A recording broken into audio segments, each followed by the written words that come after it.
Hot Mike Hutton Withrow here at OutKick.com. Our next guest, first time he joined us earlier this year, we were asking about the tush push and all that stuff because they were about to vote on all that. Yep. Former NFL head coach Todd Haley joins us here on the program. Great to have you back, Coach. Hope things are well. Yeah, thanks for having me, guys.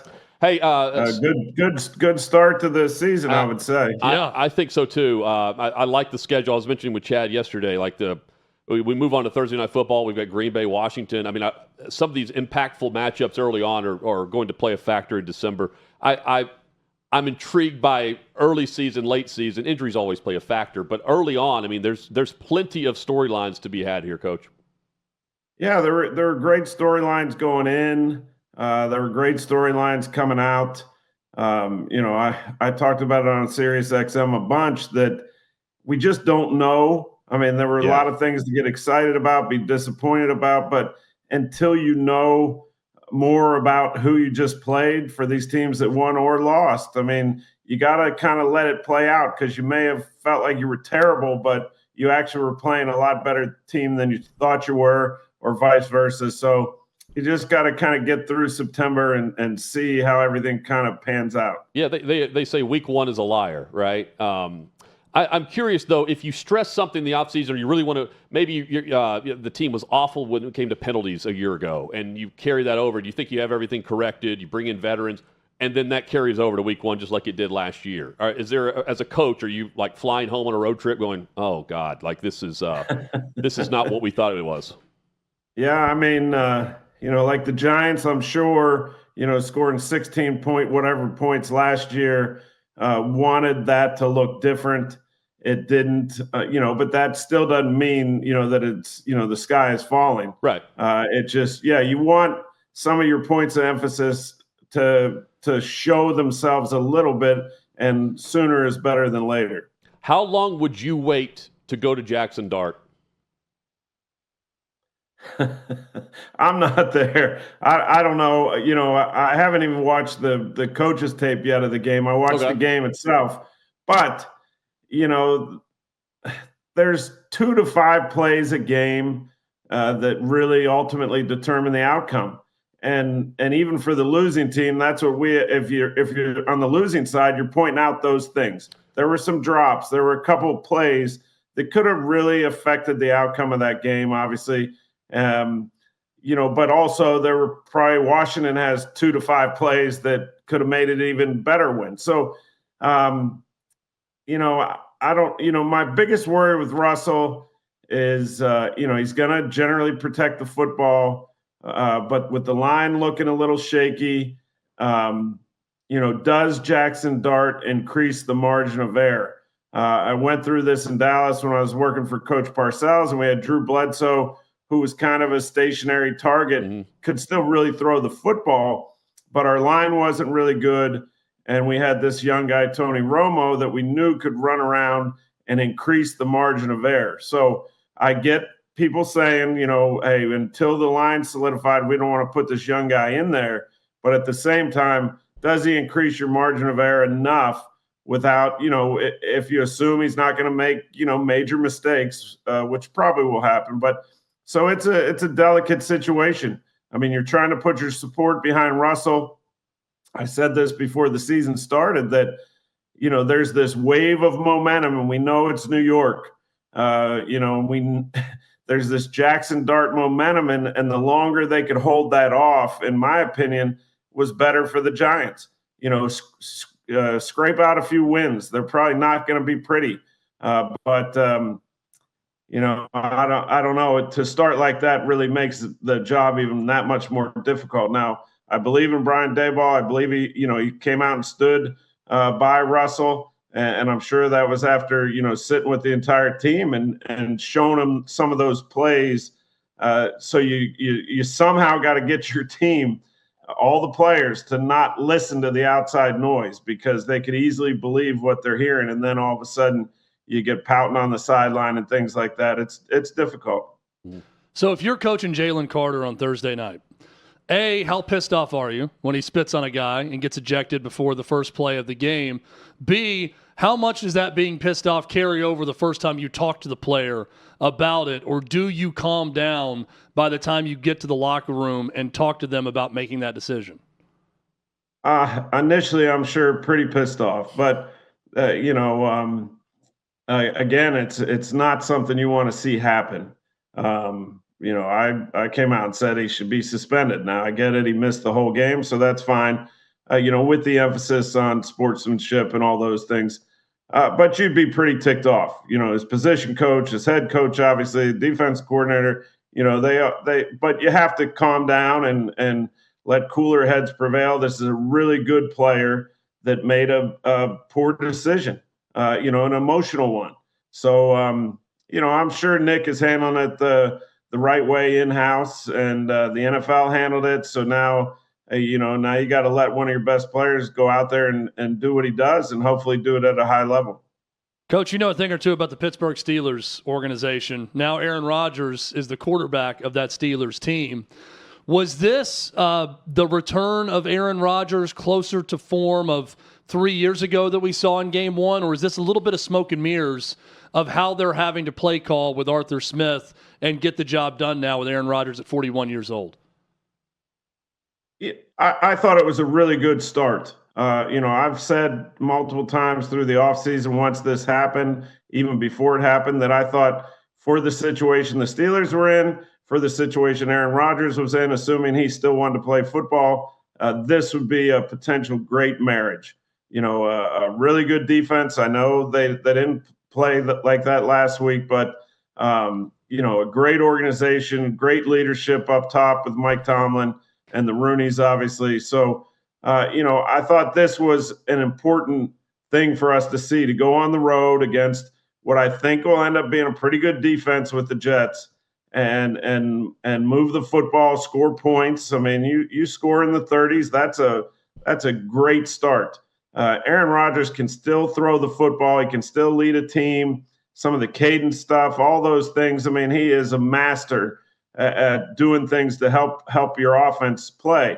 You're hearing a lot of positive, input from, how he's been accepted within the team, the organization, the locker room. So all those things are good. I just think, what I know I have to temper is he's not going to be able to move around like Aaron Rodgers used to of 10 years ago or six years ago, whatever. But he can still throw it and can still do things to help you win. And he showed that on Sunday. So, I think the key is, and I'm hearing him say good things about Arthur Smith. I'm hearing Arthur Smith say good things about him. If they're working together and on the same page, Arthur Smith and the Steelers can do things to minimize some of those things that I just talked about, because he's just not going to be able to escape the pocket. Yeah, you can roll him out and move it, and he can still throw it on the run, do all those things. But I think when he's in the pocket and things break down, you're going to have to accept that there's going to probably be some sacks or throwaways, and that's fine. So I'm watching Monday night, and I'm seeing Caleb Williams. I'm thinking, man, he's quick. He's darting in and out. He's doing all these things. But there's still something missing. I can't explain it. From the way you watch the game, Coach, do you watch Caleb Williams and think there's a nuance or an intangible, something that is still needing to be polished with his game that takes him to the next level? Yeah, I think it's a process. What I'm looking for with Caleb going into this year, this guy's athletic. He showed that the other night. I mean, he can move around, he can run, he can make plays with his feet, he can buy time, he can sling it. But I was looking for, in those critical situations, which is you have to throw the football, you're in the pocket, can you get through a progression? Can you read the proper side of the football field? If number one is open, Caleb Williams 9 times out of 10 is going to hit it. And I think that showed at the start of that game. Ben Johnson had a good opening 10, 15 plays where that number one guy got open, or Caleb took off and ran, and he can make plays. But, where I'm looking for the growth is when number one's not there. Does it turn into, and I use this word a lot, but it just looked too frenetic for me, hyper. Yeah. You're looking for calm, When things start to fall apart, can you keep your head, or you just look like you're a chicken with your head cut off? And too much of the time, especially as the pressure built in that game and Minnesota started to do some things, it just looked too panicked to me. So, that's where the growth has to happen, but it's not going to happen overnight. I mean, I think he's with the right coach. I think Ben's going to try to put him in the best position to succeed as much as he can, but it's not just going to be a snap of the fingers. But I think if you start to see, say, Jaden Daniels, was he perfect on Sunday? No, but he never looked flustered. He never looked frenetic. It's calm. He takes off and runs. It looks natural, normal decisions. Sometimes with Caleb, I just worry it's a little, it's just like his brain's working too fast, which you want it to work fast, but not too fast.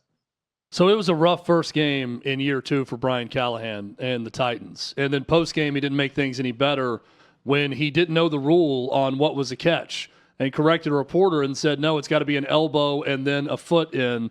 An elbow does not equal 2 feet, when in fact an elbow down does equal 2 feet. And the next day he came out and opened his press conference and said, yeah, I misinterpreted the rule. I'm going to own it. It's on me. But then 3 minutes later said, no, guys, I know the rules. I knew the rule then. I know them now. I misspoke in the press conference. Is there a defense of Brian Callahan in that moment? And if so, what is it? And if not, what should fans be thinking about that when that happens after a game and then the next day in a press conference? Hey, I'm never going to grade press conferences. I've been there, had to do that. It is not fun. I mean, first of all, he probably just left ownership right after the game. You haven't watched the tape.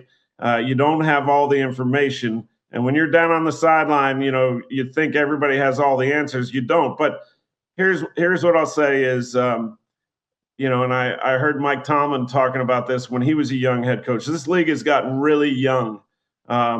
Really young. There's a lot of young coaches in this league and young, smart coaches that are, getting really good at what they do. But, Mike Tomlin talked about, he keep wise people around you. And wise means people that have been there and done that and have that experience in situations. They just there's no price you can put on experience in this league.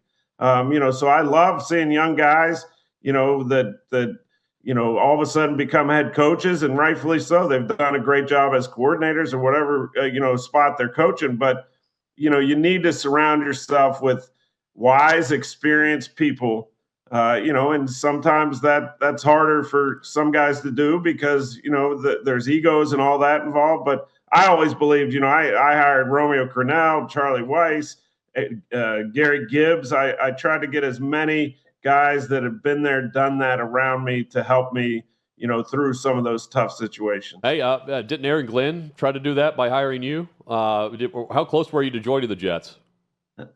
I'm rooting for Aaron Glenn. We talk a lot, but it didn't work out in this case. But I think all Jets fans should be. I know Aaron got up and said no moral victories, but that was a really positive start in game 1 as a first-year head coach. I think there were a lot of positives to be gained out of how that game went. Disappointing, obviously, but you got a quarterback that I think is in a great situation. I thought they played Justin Fields the way that I would envision playing him, with some of the RPO, run-pass options, and I thought Justin showed growth. And they ran the football against what I think at the end of the year is going to be a really good defense. I know Steeler fans are panicking, but it's hard to play against a quarterback that can run like Justin Fields can. Yeah, man. I mean, that'll really dismantle a defense quick, and I thought he handled it really well, and that's a positive start. That boot that he ran for the touchdown was perfect. Well, the beautiful. Jets offense shocked the world against that Steelers defense in that game, so that's certainly a positive. We're not expecting that. Yeah, you're right. Hey, Coach, always great to catch up with you, man. Hope things are well, and let's do this again soon. Keep up the great work on Sirius. Well, I appreciate it, guys. You guys have a great day, and I'm just happy football started. Yeah, man. Talking ball. Thank you, Coach. Same here. No more preview. We finally get to react. Get to recap and preview. I know. Perfect. And now we get to see the week 2 performance. You got all off season to prepare for your week 1 opponent. That's why some bad teams ultimately win games in week 1 and then don't win again. Well, and how many teams are we talking about that confirm exactly what we saw in week 1? Right. Versus the week 1 is a liar teams that you see something completely different. You know what? I'll make that the theme of One Big Thing tomorrow. Yes. One Big Thing on every NFL Can't game. wait. We'll have that tomorrow. Plus, primary complaint. We'll move that to the Thursday edition. This week is rolling along. It is flying by. Flying by. We'll get you to the football weekend and to Thursday Night Football. Join us tomorrow. 11 a.m. Eastern is our kickoff time. For Hot Mike Hutton with, we're right here at OutKick.com.